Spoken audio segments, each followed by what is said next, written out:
Hello Cologne, dear people, dear listeners, hello world. This is the second episode of the On podcast with me, Friedemann Dupelius from Cologne.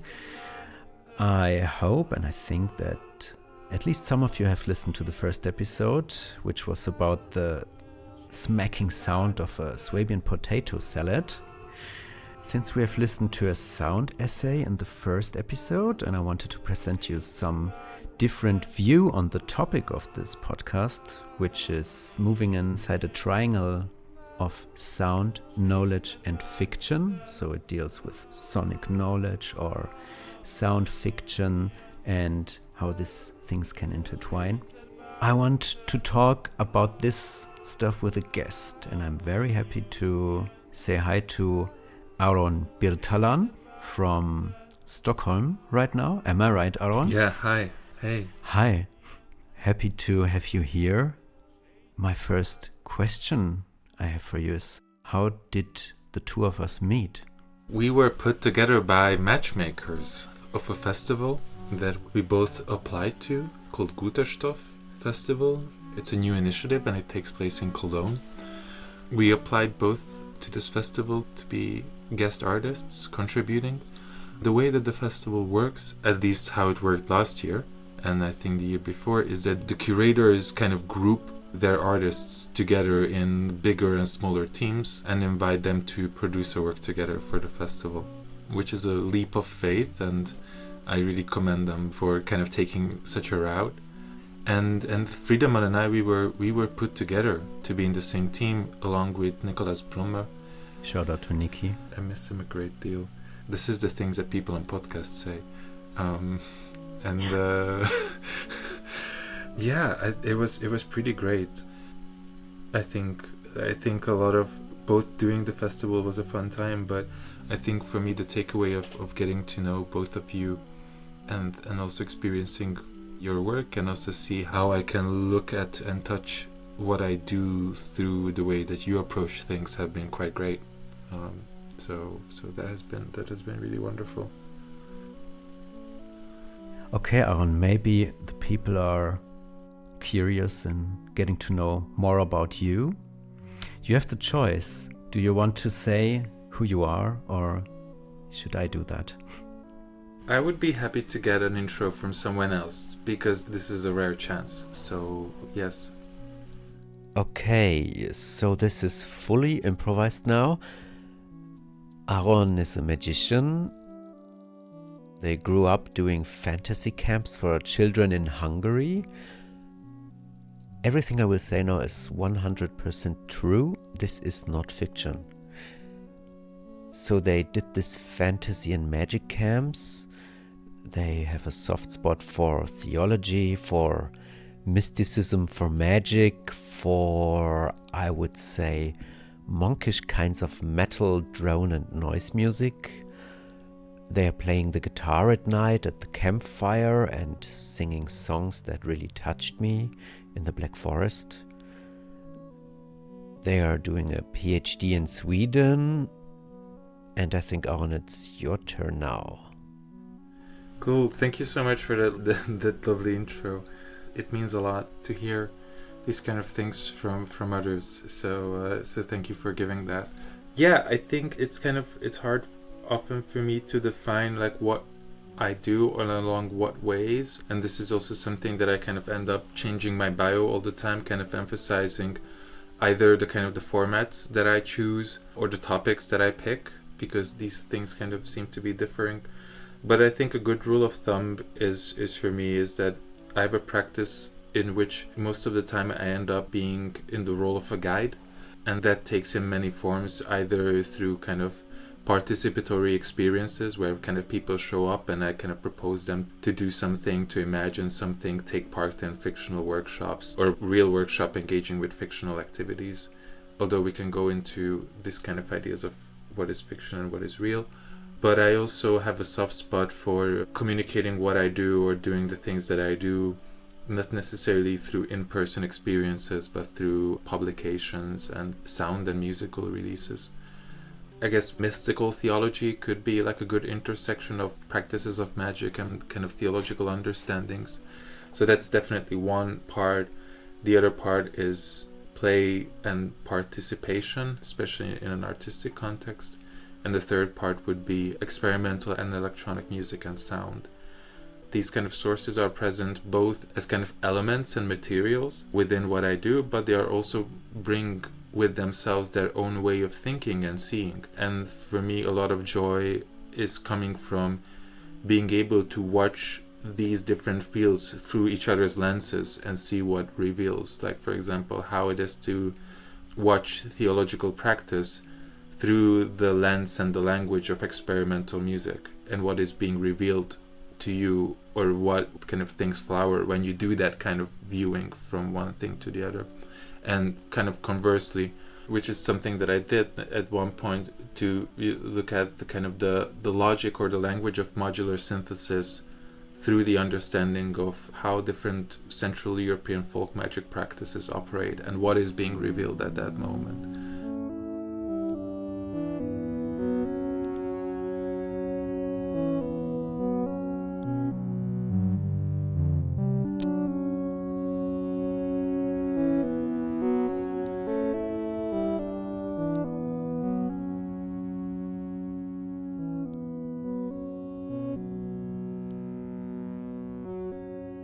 Electricity has a certain kind of playfulness, and it has a certain kind of movement that happens, how it travels through the signal path, and I like to think of it in such a way, to watch electricity or to treat electricity as this fire from the wall that starts to contort and move and twist and sing in many different ways as it kind of moves along in the signal path and comes across different things. And at the same time, for me, this was a very fruitful way to kind of watch it in the language techniques that are used in different folk magic and mystical practices also, where language is deliberately contorted and twisted in the same way, as both as a way to describe something that the mystics or the practitioners felt that they cannot be described in other ways, but also as a performative technique. So it's not about a description of an experience that people felt ineffable, but it's also about, if I speak in this kind of twisty, contorted way, what happens, right? What happens? Who do I become?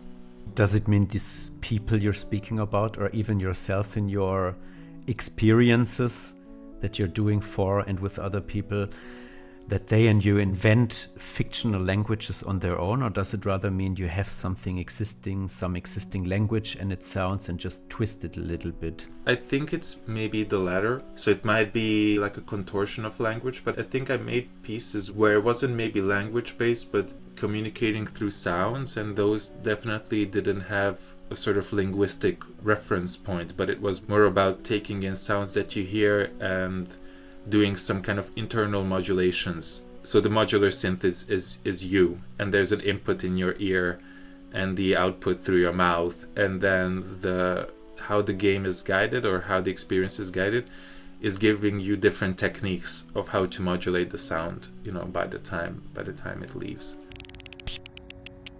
How do you integrate sound in your experience, and why do you work with sound as well?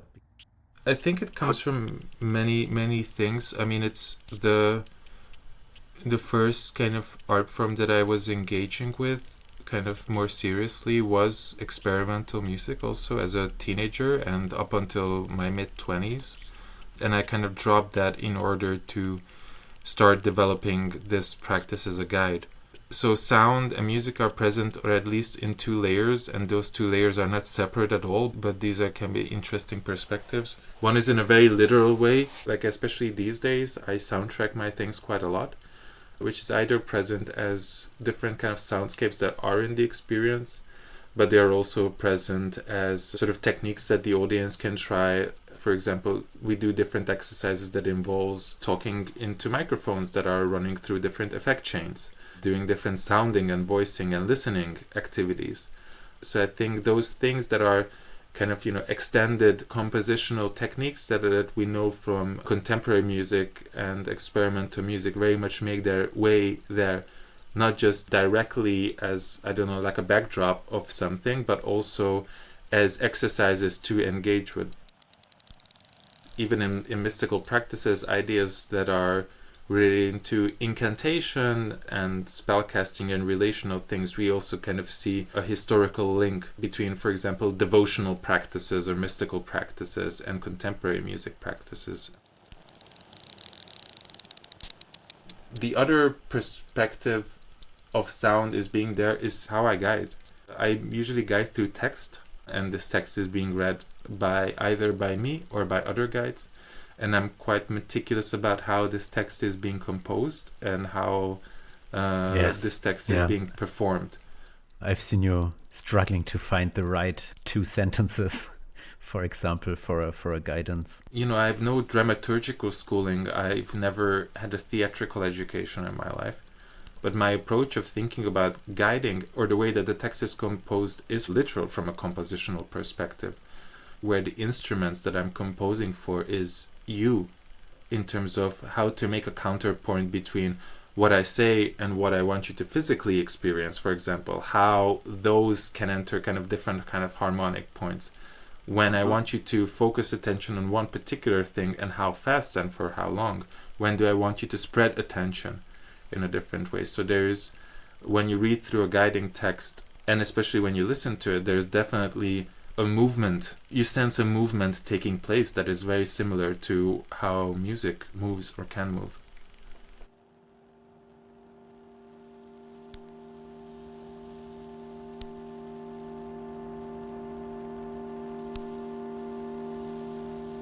I think I work a lot with the idea of chords, and by chords I also mean chords that you experience in yourself. So that also has to do with kind of the interplay between, for example, if you yourself a participant in a space, how you are positioned, for example, being seated, lying, standing up, how the lighting is in the room, what you hear as a soundtrack, what you hear from me in my voice, but also what words that you hear and what you do.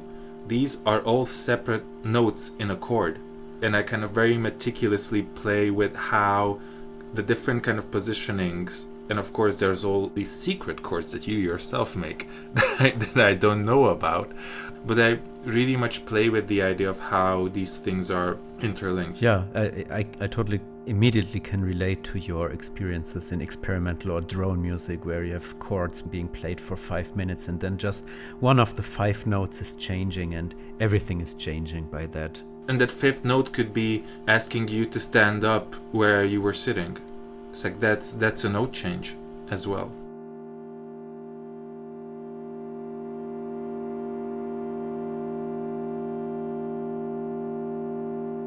Do you think it would make sense to listen to something now, or to dive into one special experience? You mentioned the Unquiet Veil. But I think the Unquiet Veil could be a very interesting one. The subtitle of the piece is called A Living Person's Guide to Death Magic in 4 Unfinished Songs.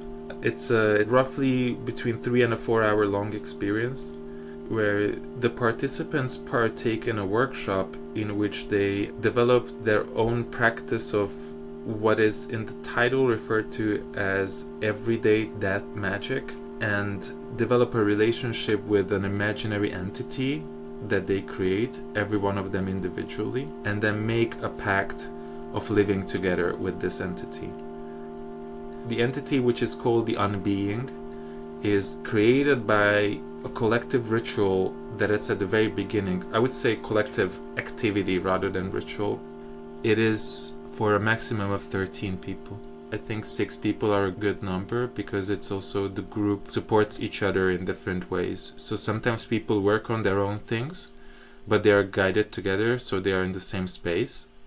Just imagine how people are together in a gym or in a library. They are each other's kind of peripheral company, and that also affects the way how they do things. And sometimes they are gathered together and do some things together, and they're shifting between this. So it's 13 people maximum, and between 2 and 3 guides who help the people to undertake the experience, and because of that we also call them the undertakers of the Unquiet Veil. The experience is divided into 4 songs, and these songs are also kind of unfinished experimental musical proposals that we finish at that moment. So they are like half-finished scores that we propose them to do. They're not songs in a very strictly musical sense of the word, but they are performative exercises, let's say, that use people's voice and listening in different ways. I want to show you an excerpt from Song 3, in which they let the unbeing possess them. So in Song 3, the participants of the experience become the host of the imaginary being that they are developing the relationship with. And they are becoming the host by letting the being possess them, which involves just drinking a glass of water, pretty much. It's more tricky once you're in it, but I just want to simplify it in different ways.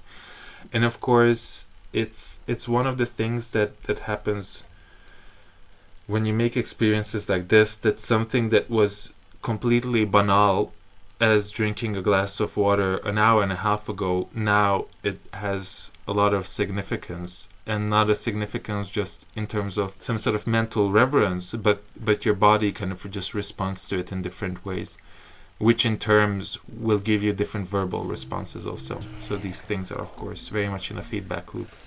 Lost in the joke. After having drank the unbeing, the players are given a set of microphones that allow the unbeings to speak through them.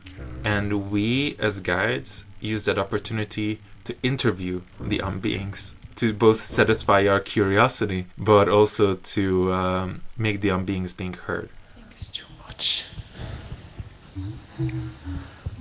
Unbeings, what do you want to do with your host? Or what do you want to do to them?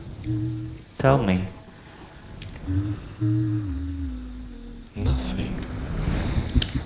Rest. Let her free. Forget me. I guess the fire.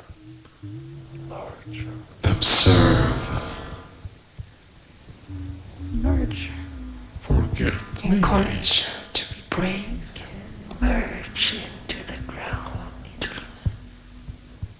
Forget me.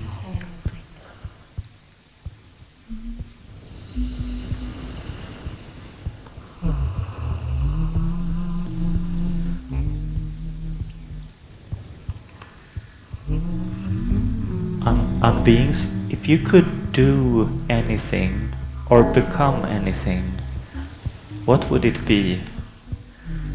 Tell me what you would do or become. Light. A final spectacular Brave. fireworks show.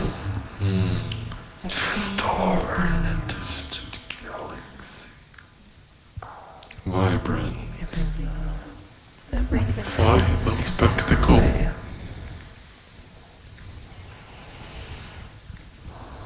To be forgotten. Free from judgment. The last celebration. In unison.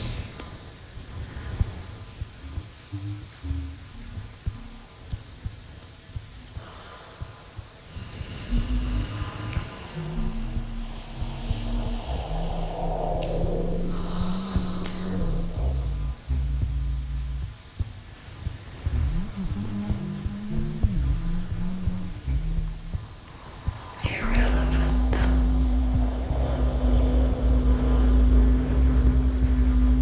Not needed.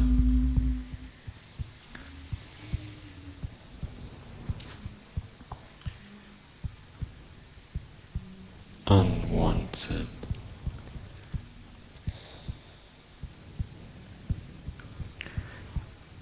Unbeings, we will soon let you go. To the hosts, please keep the mics close to your mouth and start accumulating saliva. To exorcise the unbeing, we will eventually spit it back out in the jar.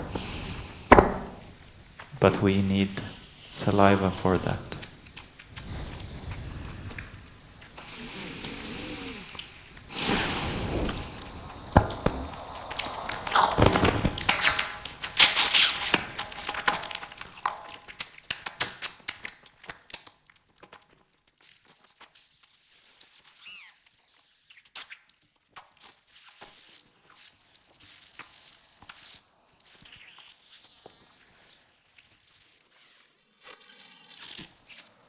We need more.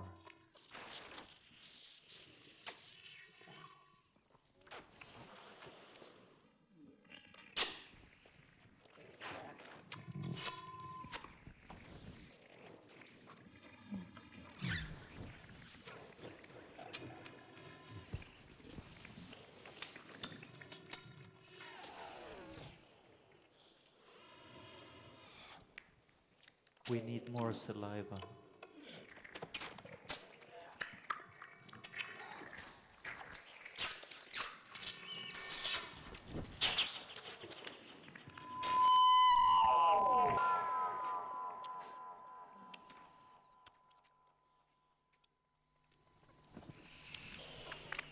Now open your jar and drool or spit out the saliva in the jar. And as you spit it back out, the unbeing leaves your body. So Áron, we have a common history that circulates, at least for me, on the word world building, because actually you are the one person that gave that thing a name, which I am practicing since I'm a child and basically never stopped doing it. What is world building in the end for you? What does it include? Thank you for the question. I think it's for me, it's one of the questions that it's hard to come to an answer to. The question of what is world building, I'm kind of interested in what actions or what thoughts or what sensations come up when we ask this question, rather than it's a question that I definitely need to come to an answer to. And I think this is also how I a lot of times think about world building also, that it's a constant what if, and that what if is actually being enacted somehow, rather than trying to find like a dictionary definition of world building. I find it that it's so also intimately tied to the person or the persons or even the non-human agents that are entering these kind of, I would say, relationships through which other things can unfold. I think it's best kept in this one of these categories that evades dictionary definitions and categories somehow. That's always the best answer. Just for all the people out there listening that hear the word for the first time now, world building. I think when we spoke about that, we spoke about being children or maybe young teenagers and inventing worlds for comics we drew or stories we played with our friends or with our toys. It circled around this thing, which maybe in former times we said fantasy to this thing. Like children have a lot of fantasy. They imagine worlds, they imagine characters, what they can do. They have superpowers. Maybe they even have flaws. This is what I connect to with my biography as well. But this also, I like your answer. I think it was an answer on the question that world building is always about a what if, like what can be. How can the world be different? How can it maybe also sound different? What can we imagine? So it's speculative, it's future oriented, and it's also very, in the end it's subjective, of course, and it's also, you are in the power in the end. You're the agent. Yeah, thank you for bringing up these things. I think they bring up a lot of questions that I've been kind of asking for myself for some time now. As Friedemann said, I grew up in this kind of series of children's fantasy camps. I think the fusion of that has been very kind of influential to what I do and how I think about things. And I made a master thesis in 2018 that kind of detailed, at that time, my understanding of the politics of world building. And this thesis kind of was centered around the concept of the critical escape, which is exactly kind of the agental understanding that you kind of alluded to, Friedemann, and then kind of what maybe the kind of the larger politics of that be. But I have been also questioning this quite much and have been kind of thinking about that when we associate, I think children playing and coming up with stuff is a very clear idea of world building, but if we reserved world building as something like that, as opposed to other stuff, then we quickly create the categories of fantasy and everyday. And I think we quickly with that create normatives categories of what we delegate to as fantasy and what we delegate to as everyday. And unfortunately, where are the boundaries of these are often drawn by cultural dominance in a lot of ways. Right? So I think one example of that would be animism, where someone would say that, yes, this mountain is sentient. For some people, that's declared on the level of fantasy, but for some people, that's very much a reality. So I think oftentimes when we delegate world building in the realms of fantasy, we also deprive it from it being an agent that participates in reality. And that, I think, goes not just in cultural ways, but also in relation to neurodiversity. So the boundaries of what we consider real and what we consider not real, and how to also not just experience it in a common place or in a mutual space, but how we can have a critical conversation about it, is a very messy territory. Yeah, I feel that if you speak about fantasy, it's always clear this will never happen. This is not reality. It's just the game. I mean, also thinking of, let's say, political systems, for example, can be a kind of world building. How do we want the world to be like? And really practically establish a legal state, a parliament, whatever, a political system. And I think that's super important. This would be for me the realm of reality and not fantasy. And I wonder, isn't there a certain power in dreaming without the necessity to make the dreams come real, if that makes any sense? For sure. I think this brings up, again, many very inspiring things. I think doing an activity without having the need to account for anything other than itself is a really good proposal to start playing with things. At the same time, of course, there's an ethical domain in it. Everything is always interconnected and brushing up against things. So it's also this kind of dual bind between, wanting to experience a freedom in order to have some sort of agency, and not just agency in the sense of, I think, exerting power, in which a lot of ways that we describe agency, but agency as a way to become a recipient, to be open, to be able to listen. I think that also is a gentle quality. Listening, having the ability not just to hear things around you, but to listen to them, is a deeply agental thing that is hard to access, actually. Or not hard to access, but one must make some sort of conscious attunement to it, either through effort or through some sense of passivity, which is also hard to access. That resonates to my notes I took in advance when I thought about what a sonic world building can be. And then my first idea was thinking about video games where you really build a world from scratch, not only the landscape and the surroundings, how it looks and the architecture, but also the sonic ambience, for example. But then I was thinking further and also thinking about just you as a human being made out of flesh and bones, standing somewhere on a street or wherever, and maybe just changing your position or turning your head and changing the soundscape, you as the listening agent.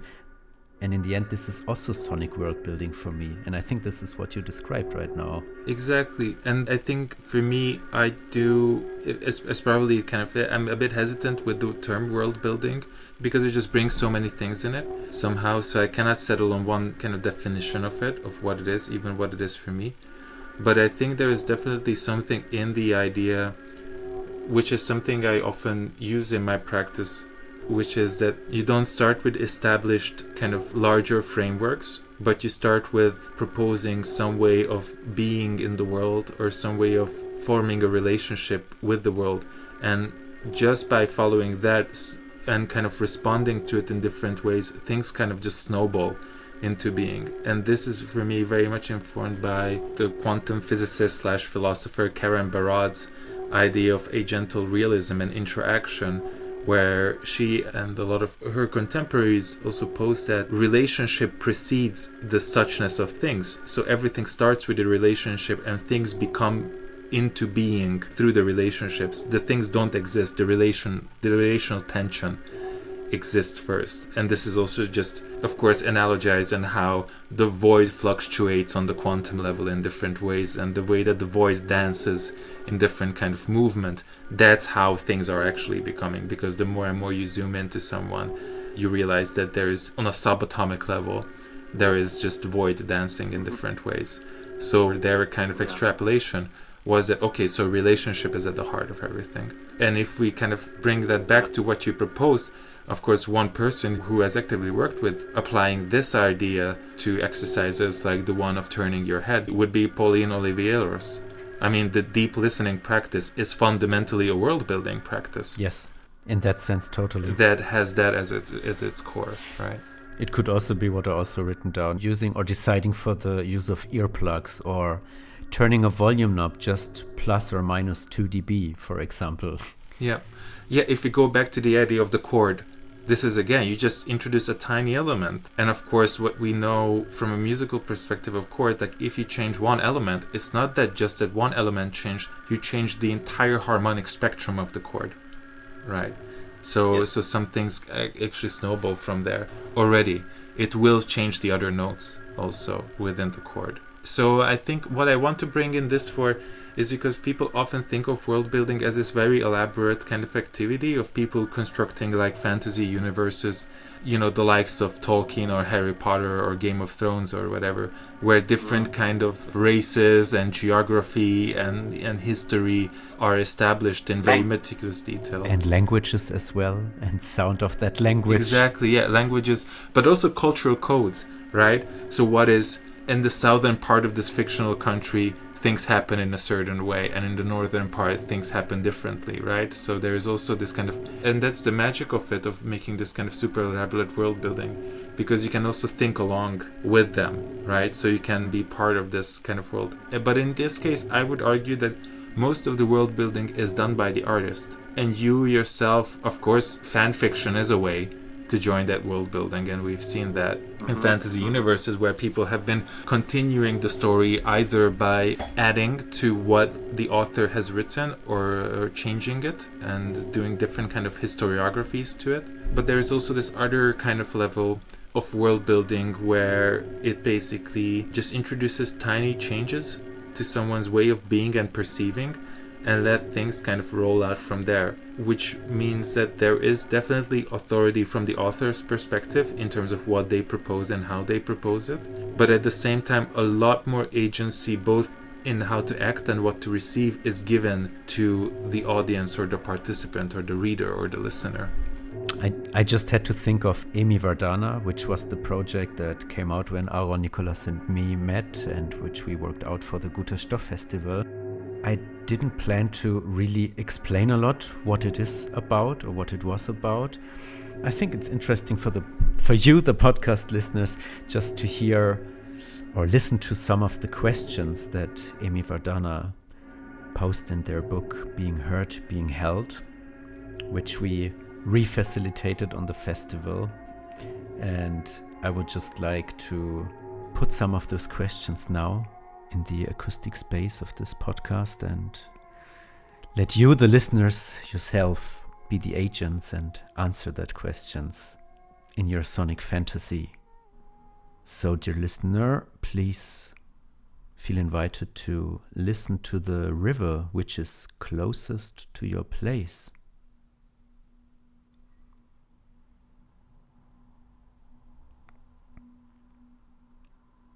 What sound could help your plants grow?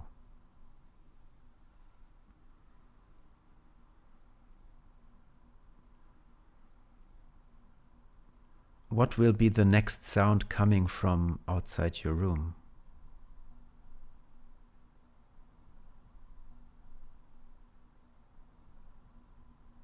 How did the place you are right now sound 97 years ago?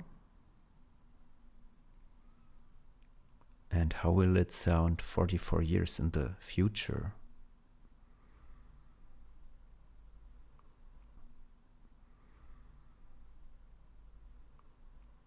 Which extinct sound, that is a sound from the past that never ever will sound again, would you like to hear?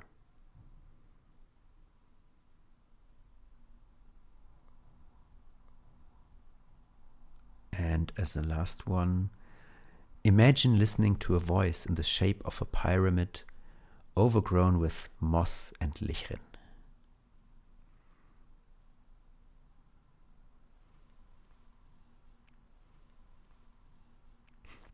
These were some questions out of the book Being Heard, Being Held by Amy Vardana. You can find out more on them on the internet on amyvardana.com. EMIVARDANA.com. Amy Vardana. It wasn't planned to put that exactly now, but I just did it. Good. No, it's super.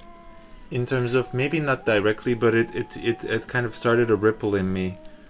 Many things. If I circle back to world building, I think one thing that I've been critiquing about certain approaches to world building has been something that it's very much related to how role-playing works and how games work, which is about how games and in extension role-playing, which is a kind of a game, at least in part, kind of rests their foundation in terms of world building about everyone agreeing on the same things. And everyone agree with, I'm going to say, like a similar conception of reality.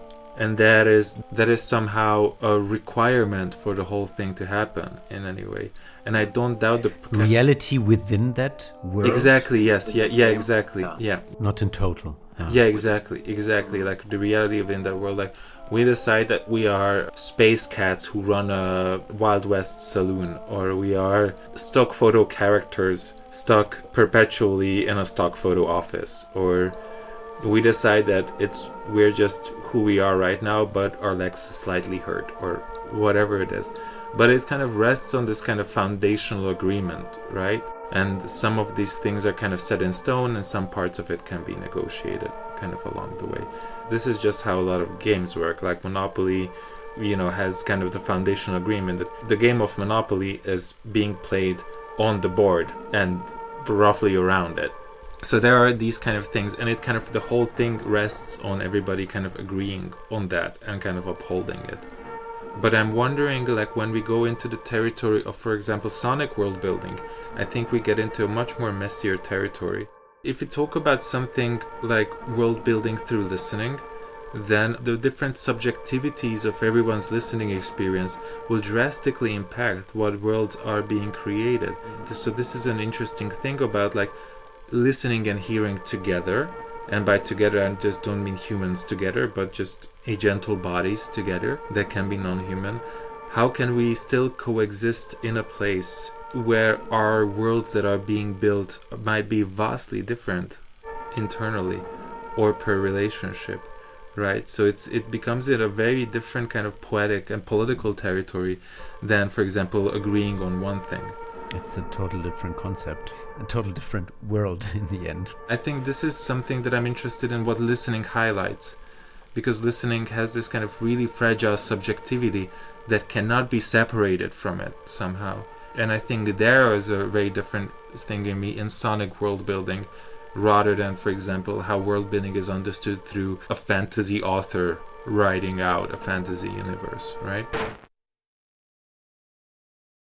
I think it's interesting in that AI-guided writing software I am using these days, and which I also used for the last episode of this podcast. There's a tool called Brainstorm, which is designed for if you don't have any ideas, or if you want the AI to give you some input, you can brainstorm about characters, about dialogues, about names, even about tweets. And there's this section called Worldbuilding, which I found really interesting, that it made its path into AI writing software. And I think it's used, or in the future it will be heavily used by, for example, authors of fiction or fantasy. I think it's super exciting that we have these absolute beasts of AI kind of roaming around right now. And how will they shape our lives in the years to come? I think what is, for me, is highlighted by having an AI come up with this and not me, is not in terms of the quality of the outcome, because it might actually come up with a wackier idea. Most of the time it does. Than I ever came up with. If I want to make a pitch to a producer for a fantasy universe, it might come up with a cooler idea or a better thing than I want to.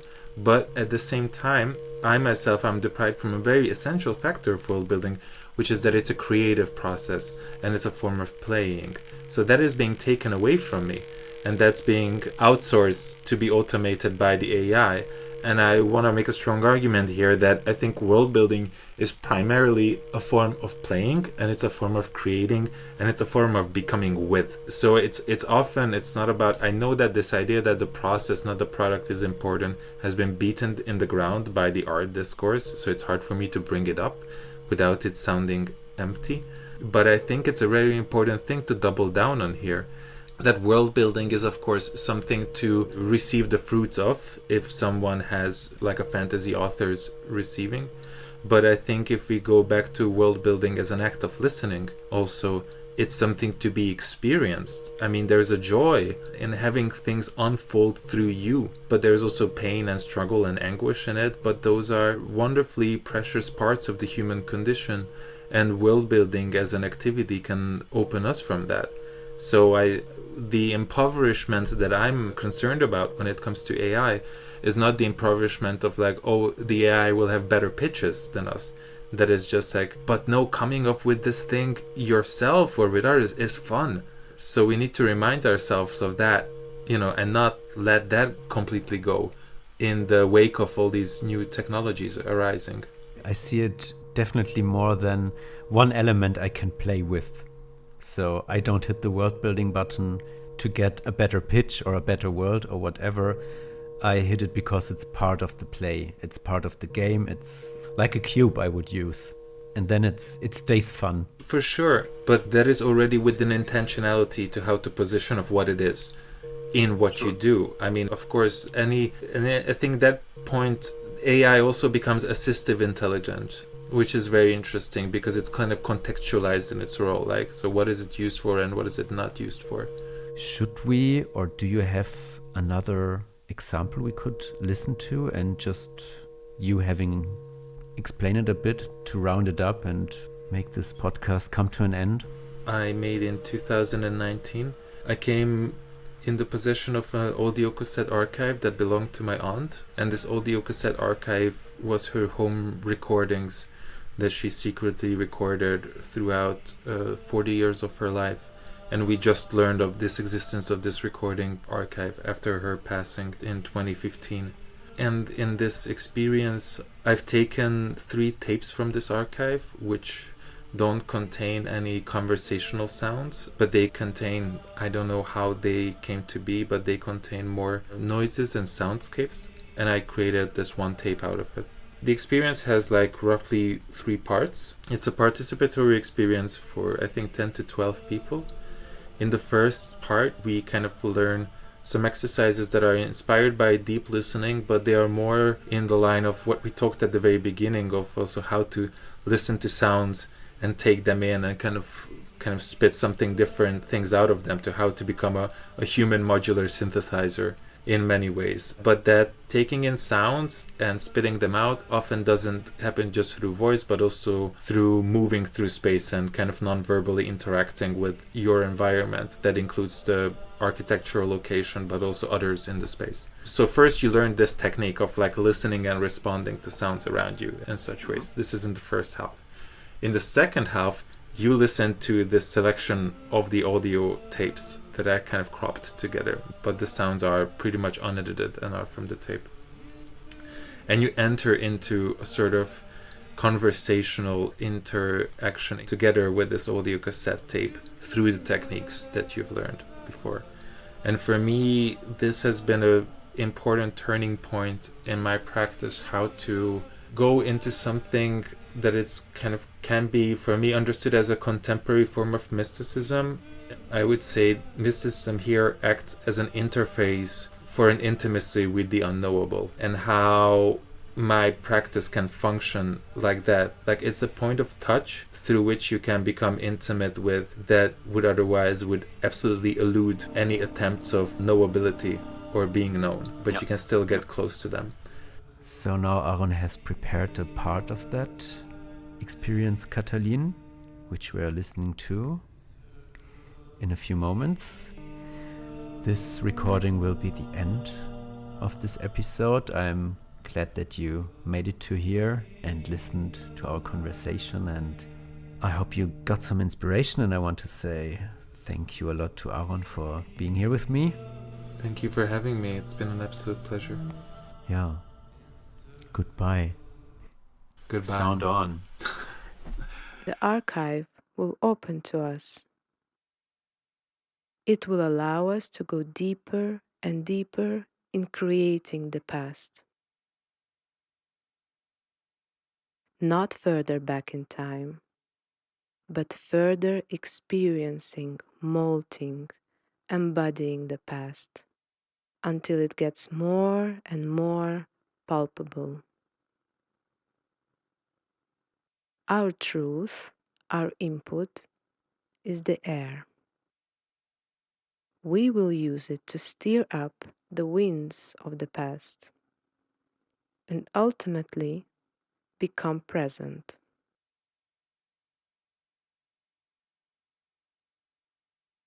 Listen, listen closely. The winds of the past are blowing. The band is tuning up.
Vardana.